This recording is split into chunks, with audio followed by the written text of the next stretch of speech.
श्रीवराह अवतार की कथा।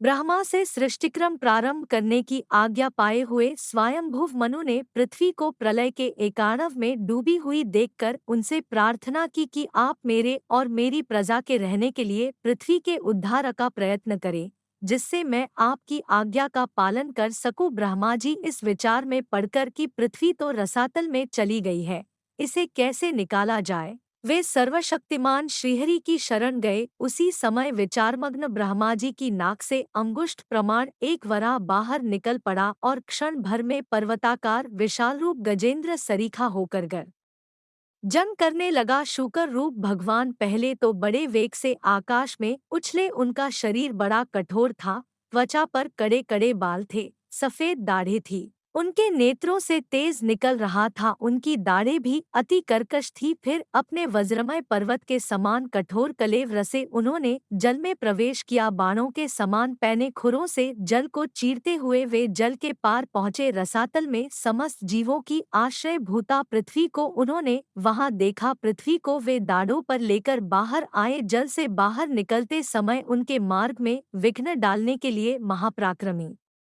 हिरण्याक्ष ने जल के भीतर ही उन पर गदा से प्रहार करते हुए आक्रमण कर दिया। भगवान ने उसे लीला पूर्वक ही मार डाला। श्वेत दाढ़ों पर पृथ्वी को धारण किए जल से बाहर निकले हुए तमाल वृक्ष के समान नीलवर्ण वराह भगवान को देखकर ब्रह्मादिक को निश्चय हो गया कि ये भगवान ही है। वे सब हाथ जोड़कर स्तुति करने लगे।